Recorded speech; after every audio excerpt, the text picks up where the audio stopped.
देखिए, कांग्रेस समावेश के तहत सभी को साथ लेने के लिए तैयार जरूर हो गई थी, लेकिन नीतीश कुमार के चेहरे पर विश्वसनीयता कांग्रेस को कभी नहीं थी। कांग्रेस इसकी मुक्तभोगी रह चुकी है। लालू यादव चूंकि बिहार की सत्ता में उनके पुत्र डिप्टी सीएम के तौर पर थे, तो उनको डायरेक्ट बेनिफिट था इस एसोसिएशन से, इस नीतीश कुमार के भागने की वजह से। कोई बड़ी बात नहीं है कि राहुल गांधी कोई बड़ा खेल बिहार में कर सके।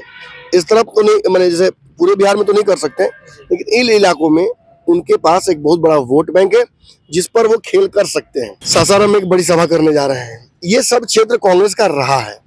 बक्सर, सासाराम, यहाँ पे अभी भी गवर्नमेंट स्लीपर सेल, कांग्रेस के वोटर्स, कांग्रेस के नेतागण हैं। बिहार में विशुद्ध भाजपाई कोई नेता नहीं है। सभी या तो समाजवाद के प्रोडक्ट हैं या कांग्रेस। लेकिन आज भी भाजपा से कहीं ज्यादा तो इस देश को चलाने का जो एक्सपीरियंस है वो तो कांग्रेस के पास है ना। आज एक बहुत बड़ा वर्ग बिहार और देश भर में युवाओं का रोजगार को लेकर आक्रोशित है। महंगाई एक बड़ी समस्या तो है ही। कहा भी था कि महंगाई इधर मैंने भौजाई बन जाती है, उधर लुगाई बन जाती है। पनोरमा ग्रुप, जो सोचता है वो करता है। नमस्कार, भारत लाइव देख रहे हैं आप और ये गेम बड़ा है। बिहार में अब चुनावी यात्राओं का दौर भारत लाइव का शुरू हो चुका है। सीमांचल, मिथिलांचल में हमारी चुनावी यात्रा की शुरुआत हुई है और ये इस जगह पे घूमने की खास वजह है क्योंकि तमाम जो राजनीतिक गतिविधियां हैं इस क्षेत्र में सबसे ज्यादा बढ़ी हुई हैं। आपको बताएं कि हमारी जो यात्रा थी सीतामढ़ी, सुपौल, उसके बाद सुपौल के बाद से अब हमारी यात्रा पहुंच चुकी है पूर्णिया में। इस वक्त भारत लाइव की टीम पूर्णिया में मौजूद है और आप सबको पता है कि जब बिहार में एनडीए गठबंधन का निर्माण हो रहा था, नीतीश कुमार आ रहे थे, तब इसी पूर्णिया, सीमांचल, मिथिलांचल के इलाके में राहुल गांधी अपने तमाम कांग्रेस के विधायकों को पकड़ के बांध के रख लिए थे कि जाना नहीं है। टूटने की संभावना ही जताई जा रही थी, बातें कही जा रही थी कि भाई कांग्रेस के विधायक टूट सकते हैं। देर सवेर ही पहुंच गए सारे विधायक यहाँ पर। राहुल गांधी ने सबको अपना शक्ति दे दिया। देखिए, आपको बता दें कि इंडिया गठबंधन में नीतीश कुमार आ तो गए हैं, लेकिन जिस इंडिया गठबंधन के निर्माण नीतीश कुमार ने महागठबंधन में रहते हुए किया था, उन्होंने सोचा नहीं था कि इसी इंडिया गठबंधन से हमें छोड़कर भागना पड़ेगा। कांग्रेस कई वजहों से नीतीश कुमार को लेकर के असहज थी कि नीतीश पर भरोसा नहीं कर रही थी। राहुल गांधी चुप थे नीतीश कुमार के ऊपर में, कुछ बोल नहीं रहे थे। सीटों के बंटवारे की बात हो या फिर संयोजक बनाया जाना हो, कांग्रेस इस पर नीतीश कुमार के चेहरे पर भरोसा नहीं कर रही थी। अंततः नीतीश कुमार को भागना पड़ा। नीतीश कुमार जैसे ही उधर एनडीए गठबंधन में भागते हैं, इधर राहुल गांधी की यात्रा बिहार में शुरू हो जाती है। बिहार में राहुल गांधी इसी क्षेत्र में पूर्णिया और किशनगंज, कटिहार, इन तमाम इलाकों से होते हुए झारखंड, बंगाल और फिर एक बार बिहार में आ रहे हैं। राहुल गांधी इतने सक्रिय बिहार के राजनीति में क्यों हो रहे हैं? कांग्रेस तो इतनी सक्रिय नहीं थी। केंद्र की कांग्रेस, केंद्र में या फिर अगर शीर्ष नेतृत्व की बात की जाए कांग्रेस की, तो वो इतना सक्रिय नहीं था बिहार को लेकर। आखिरकार इतनी सक्रियता राहुल गांधी की क्यों बढ़ गई है? क्या नीतीश कुमार एक बड़े फैक्टर थे? क्या नीतीश कुमार के नाम पर कांग्रेस भरोसा नहीं कर रही थी? नीतीश कुमार कर कांग्रेस, जब नीतीश कुमार इंडिया गठबंधन में थे तो कांग्रेस भरोसा नहीं कर रही थी, लेकिन जैसे ही इंडिया गठबंधन से नीतीश हटते हैं, कांग्रेस सबसे ज्यादा सक्रिय है। चलिए गेम बड़ा में चर्चा करते हैं। अपने संपादक नमन मिश्रा सर बैठे हुए हैं हमारे साथ। सर, कांग्रेस की इतनी सक्रियता बिहार में सबसे ज्यादा, बड़ा मतलब आश्चर्य लग रहा है। राहुल गांधी दोबारा बिहार पहुंच रहे हैं।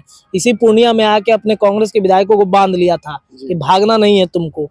अब चले गए हैं झारखंड, झारखंड से फिर सासाराम आएंगे, सासाराम से फिर उत्तर प्रदेश की तरफ बढ़ेंगे।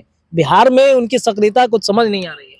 देखिए, जो असहजता नीतीश कुमार को राहुल गांधी की संस्था वापस बहाल होने पर हुई, वही असहजता कांग्रेस को और राहुल गांधी को नीतीश कुमार के प्रेजेंस से ही इंडिया गठबंधन में थी।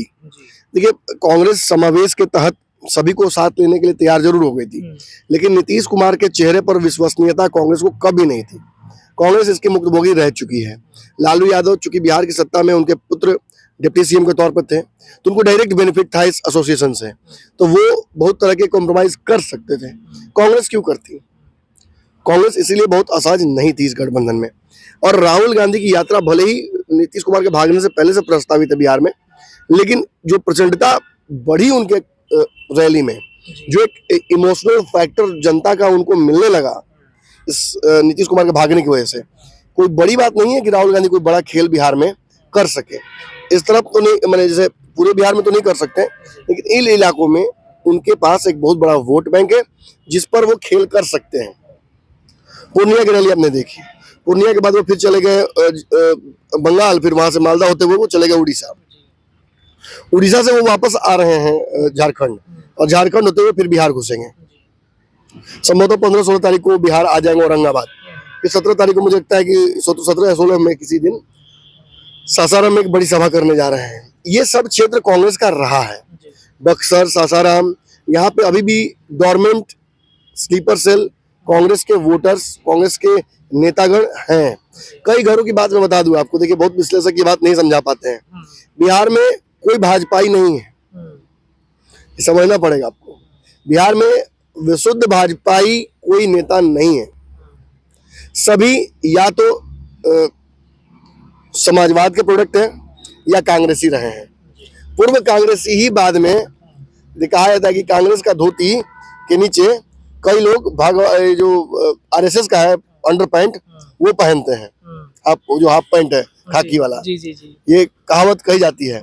और जैसे ही मैंने धोती खोलना खोला जाता है वैसे ही सामने भगवा नहीं, मतलब आरएसएस, भगवा करना गलत होगा, आरएसएस का वो जो मुख्य चरित्र वो दिख जाता है। तो कहने का मतलब ये कहावतें हैं गांव में। कहने का मतलब ये कि मैं तो घूमा हूँ पूरे गांव में बक्सर के, मैंने देखा, एक कांग्रेसी से बात की है, आंखें खुलती नहीं है पूरी। गांधी जी को देखे हैं, आजादी दिलाए थे, ये दिलाए थे। इस देश को राहुल गांधी ही चला सकते हैं, इस देश को गांधी परिवार ही चला सकता है, यही बातें अक्सर वो बोलते नजर आते हैं। लेकिन चूंकि समय बदला और कांग्रेस नहीं बदली तो कांग्रेस सत्ताविहीन हो गई। लेकिन आज भी भाजपा से कहीं ज्यादा देर तक इस देश को चलाने का जो एक्सपीरियंस है वो तो कांग्रेस के पास है ना। आज एक बहुत बड़ा वर्ग बिहार और देश भर में युवाओं का रोजगार को लेकर आक्रोशित है। महंगाई एक बड़ी समस्या तो है ही। कहा भी जाता है कि महंगाई इधर मैंने भौजाई बन जाती है, उधर लुगाई बन जाती है, उधर फिर डाइन बोल देता है लोग, इधर फिर ये है। भाजपा अपने फेस लिफ्टिंग में जितना खर्च करती है, जिस तरीके की पीआर एजेंसीज लगाती है, निश्चित तौर पर कांग्रेस को हमेशा भारी पड़ेगी। लेकिन देखिए हर मेकअप का एक खास बात यह है, हर मेकअप कभी ना कभी उतारना जरूर पड़ता है। तो भाजपा का जब फेसलिफ्ट जो लगाया है भाजपा ने उसको उतारेगी तो अंदर से सच्चाई जो सामने आएगी। और उस सच्चाई को एक्सपोज करने के लिए राहुल गांधी सड़कों पर निकले हैं। संभवतः राहुल गांधी इस यात्रा में बहुत सफल ना हो पाए पूरे देश भर में, क्योंकि 24 में नरेंद्र मोदी को रोक पाना संभव नहीं है, ये बहुत यथार्थ के साथ मैं बोल दूं। लेकिन अगर राहुल गांधी इम्पैक्ट बना पाते हैं तो जो क्रेडिबिलिटी कांग्रेस और राहुल गांधी ने खोए हैं पिछले 2 चुनाव में कि राहुल गांधी फिट नहीं है, किसी और को बुलाइए पीएम के चेहरे को, नीतीश को बुला लीजिए, खड़गे को बुला दीजिए, प्रियंका गांधी को बुला दीजिए, फलाना ढिमकाना तिमकाना सबको बुला लीजिए, ये चर्चा समाप्त हो जाएगी। नीतीश कुमार ने भाग कर ये साबित कर दिया कि भाजपा से डर लगता है लोगों को। अब नीतीश भाजपा के चलते भाजपा की भाजपा नीतीश चलता है, ये डिबेट है, ये बहुत बड़ा डिबेट है। और इस डिबेट में जब भी मुझसे पूछिएगा तो मैं ये कहूंगा कि नीतीश भाजपा के पास गए हैं। ये बिहार के संदर्भ में मत देखिए, चुनाव बिहार का नहीं है। बिहार का होगा तो नीतीश कहाँ रहेंगे देखा जाएगा। आज लोकसभा का चुनाव है, वो राम लहर को कहीं ना कहीं उस पर सवार होकर जिस तरीके से घूमना चाहते हैं बिहार में, वो देखना होगा आपको। और कहीं ना कहीं इसी की वजह से ये जो राहुल गांधी की रैली है जो दोबारा आ रही है औरंगाबाद होके, तो उनका फोकस वोट बैंक वही है जो पूर्व में कांग्रेस का रहा है। तो उस वोट बैंक को लुभाने के लिए वो निश्चित तौर पर यहाँ एक बड़ा इम्पैक्ट छोड़ेंगे। कितनी सफलता सर मिल पाएगी? क्या जरूरी है कि कांग्रेस पूर्णिया, किशनगंज, सीमांचल, बक्सर, रोहतास, इन्हीं तमाम जगहों पर घूमे, अन्य जगहों पर अपना सीट पर कब्जा नहीं कर सकते हैं क्या? नहीं कर सकती है कांग्रेस, कहीं भी अपना जिम्मेवारी से काम कर सकती है। लेकिन सबसे बड़ी समस्या ये आ रही है कि कांग्रेस बिहार में हमेशा राजद के पीछे रही है। और एक बात मैं बता दूं आपको कि नीतीश कुमार के भागने की वजह से 2 बड़े फायदे तो कांग्रेस को बिहार में सीधा हुआ है। एक, राहुल गांधी पुराना तेवर में वापस आ गए हैं। ये पुराना तेवर राहुल गांधी का है, जिसमें वो कहीं भी रैंडमली उतर जाते हैं, किसी से भी बात करते हैं, लोगों के बीच जाकर दिखाने की कोशिश करते हैं कि मैं जो एक इस भाजपा बनाती है भ्रम कि दूर रहने वाला जनता से, लोगों के बीच नहीं जाने वाला, वैसा नेता नहीं हूँ। झारखंड की तस्वीर हमने देखी, कोयला ढो रहे एक साइकिल व्यक्ति के साथ वो ढोते नजर आए थे कोयला। वो तो हंसी आती है प्रशांत किशोर पर। इतना भी मौका परस्त किसी को नहीं होना चाहिए। इसी राहुल गांधी की चमचाई करने के लिए नौकरी मांगने गए थे और राहुल गांधी ने नौकरी से निकाल दिया। तो ये व्यक्ति अब कह रहे हैं कि इस तरह से ट्रक ड्राइवरों से, मजदूरों से मिलने से नेतागिरी होता है। आप ही को नेतागिरी सारा पता है क्या दुनिया में? नहीं, आपको भ्रम हो सकता है क्योंकि नरेंद्र मोदी को इस देश में लाने वाले आप ही हैं, नीतीश कुमार को नीतीश कुमार बनाने वाले आप ही हैं। आपसे पहले लोग तो रोड पे भीख मांगते थे। अरे आप भीख मांगते थे, आपको कोई जानता नहीं था। तो भ्रम है। राहुल गांधी के खिलाफ प्रशांत किशोर ने एक बहुत बड़ा, मुझे लगता है कि कहीं ना कहीं से सुपारी ले लिया है। और मैंने कह दिया है कि ये नीतीश कुमार की बी टीम बनना चाहते हैं प्रशांत किशोर बिहार में। भाजपा की बी टीम बनने का इनको नहीं है, नीतीश कुमार पसंद नहीं करते हैं अमित शाह, वहां तो एंट्री ही नहीं है इनकी। तो कांग्रेस में गए तो लगा अमूल चूल परिवर्तन कर देंगे, वहां से भी निकाले गए। जदयू में गए, वहां से भी निकाले गए। आरसीपी सिंह निकाल के फेंक दिया यहाँ से। क्या कर रहा है? ये सब नहीं चलता हमारे यहाँ। अब अपना पार्टी बनाने की कोशिश की है। पार्टी बनाए हैं कि बीपीओ खोले हैं, समझे में नहीं आता है। पार्टी भी बनाए हैं और साउथ के कई कांग्रेस नेताओं की पीआर टीम के तौर पे भी काम कर। छोड़ी, देखिए कितना उनके बारे में बोले। हम राहुल गांधी चर्चा करने आए हैं। निश्चित तौर पर राहुल गांधी पर हमला करके प्रशांत किशोर ने साबित कर दिया कि वो इस देश में इक्विलिब्रियम डेवलप नहीं होने देना चाहते हैं। वो नहीं चाहते कि विपक्ष सत्ता पक्ष दोनों मजबूत रहे। वो चाहते हैं कि एक तरफा काम करना, जिसका सुपारी ले लिया, जिसके तरफ पैसा ले लिए बगल वाले का पूरा बेइज्जती करना, यही ना करते हैं प्रशांत किशोर। और यहाँ भी तो यही करेंगे। 24 घंटा में यही देखता हूँ कि इसी तरीके की रणनीतियों में उनका योगदान रहता है। कभी कहेंगे कि नीतीश कुमार बिहार के योगदान में कुछ नहीं किया उन्होंने, बीच में 2 साल अपने काम किया, क्यों नहीं आप कर पाए? आपने कभी मोटिवेट किया नीतीश कुमार को? और जब आपको हटाया गया तब आप हटे। ठीक है, खैर उनकी बात थी। लेकिन राहुल गांधी को और कांग्रेस को नीतीश की वजह से क्या फायदा हुआ? देखिए, नीतीश के जाने की वजह से कांग्रेस की सीटें बढ़ गई हैं और कांग्रेस इन क्षेत्रों में तो लगभग 4-5 सीटों पर चुनाव लड़ने की तैयारी कर ही रही है। भागलपुर, सासाराम, बक्सर, रोहतास, इन जगहों पर चुनाव लड़ने की भी तैयारी चल रही है। समस्तीपुर, जमुई, इन सब सीटों पर चुनाव कांग्रेस लड़ने की तैयारी कर रही है। और ऐसे में राहुल गांधी के इन क्षेत्रों में आना, जनता की बात करना, उनके, लेकिन एक और नीतीश कुमार के जाने की वजह से हमें लगा था कि कास्केडिंग इफेक्ट होगा, सभी लोग भागने की कोशिश करेंगे। लेकिन नीतीश जिस तरीके से भागे ना, उस तरीके से एक सिंपैथी फैक्टर डेवलप हुआ। और ममता बनर्जी हो या अखिलेश हो, जिस तरीके से अब साथ आ रहे हैं राहुल गांधी के, मुझे लगता है कि नीतीश कहीं ना कहीं, हम भी शायद ये बात रीड नहीं कर पाए कि नीतीश कुमार को जितना हम समझ रहे थे कि अरे भाई नीतीश भागेंगे तो पीछे पीछे लोग भागेंगे, नीतीश दरअसल इस जगह पर जो एक बहुत बड़ा हिस्सा खुद लेने के चक्कर में थे, इसकी वजह से बाकी लोगों में बेचैनी थी कि जब यही ले लेंगे सब कुछ, हम लोग क्या क्या करने आए हैं, बाराती बनने आए हैं। अब वो हट गए तो जानते हैं क्या हो गया है? एक बड़ा जो दावेदारी था उस कुर्सी पर, वो हट गया है। कई सीटों पर सर कांग्रेस और अन्य जो पार्टियां हैं उनको मौका मिल सकती है नीतीश के हटने से। हाँ, निश्चित तौर पर कांग्रेस को बड़ा फायदा हो गया सीधा।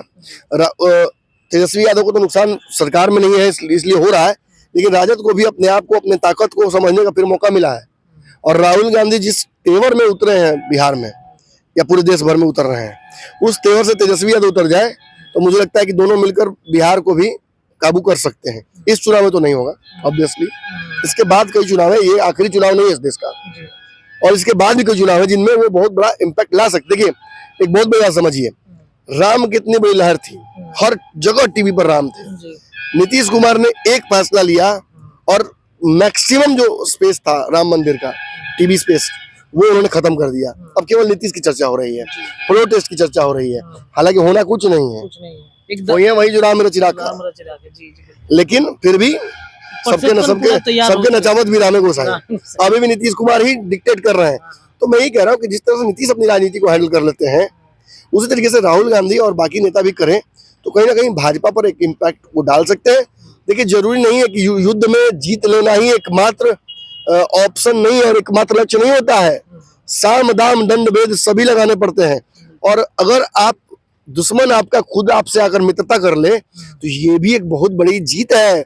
बिना रक्तपात के यदि कोई युद्ध जीत लिया जाए तो उससे बड़ी जीत तो हो ही नहीं सकती है, क्योंकि आप सामरिक जीत भी करते हैं, वहां सैन्य जीत भी करते हैं और साथ साथ डिप्लोमेटिक जीत भी बड़ी आपकी होती है।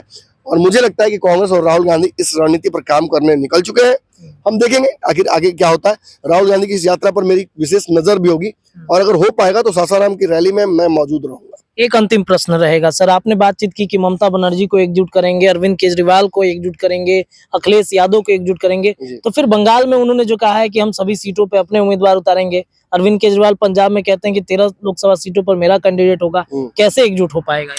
देखिए लगभग 11-12 सीटों पर दावा कर दिया था अखिलेश सिंह ने, और ये बात जान लीजिए कि अखिलेश सिंह ने कहा था कि मैं कॉम्प्रोमाइज नहीं करूंगा, और एक ही दिन बाद मल्लिकार्जुन खड़गे का इंटरव्यू आता है, इनविटेशन की आइए राहुल गांधी की रैली में, और वो तैयार हो जाते हैं। इसका मतलब यही है कि नीतीश के जाने की वजह से इधर बहुत लोग नाराज अंदर अंदर से खुश हैं। वो चाह रहे हैं कि मैंने नीतीश जैसा आदमी हट जाए कि मैंने हम लोग अपना रिग्रुप कर सके। देखिए प्रथम दृष्टा तो यही लग रहा है। जहां तक बात है नीतीश कुमार से पहले ममता बनर्जी ने कह दिया था कि हम चुनाव अकेले लड़ेंगे, लेकिन अब सुन रहे हैं क्या हो रहा है। अब ममता बनर्जी कह रही है कि राहुल गांधी के लिए हमेशा रास्ते खुले हुए हैं, राहुल गांधी के लिए हमारे रास्ते खुले हुए हैं। मतलब कहीं ना कहीं राहुल गांधी ने भी कहा कि ममता बनर्जी हमारे साथ है। तो ये इशारा क्या है? ये सारा इस बात का है कि नीतीश के हटने की वजह से परिवार फिर से एकजुट हो रहा है। चलिए, तो नीतीश की वजह से कहीं ना कहीं इंडिया गठबंधन में असहजता सब दलों को दिख रहा था, और अब चूंकि नीतीश कुमार अब हट गए हैं तो सक्रियता इंडिया गठबंधन की सबसे ज्यादा बढ़ चुकी है। फिलहाल गेम बड़ा के चर्चा में इतना ही, लेकिन चर्चाओं का बाजार गर्म है। जुड़े रहिए भारत लाइव के साथ। धन्यवाद। पनोरमा ग्रुप, जो सोचता है वो करता है। अगर ये वीडियो पसंद आई और वह बिहार के राजनीति और बिहारियत से सरोकार रखेनी तो सब्सक्राइब बटन दबा के चैनल के सब्सक्राइब कर ली। ओजे एगो घंटी बा, ओकरा बटन दबा देला से कुल सटीक और मारक खबर रुआ मुफ्त में मिल जाई। अगर रुआ पत्रकारिता के हमनी के नया प्रयोग में सहयोग कर चाहतानी तो ज्वाइन बटन दबा दी। पेटीएम नंबर नोट कर ली 9386816700। धन्यवाद।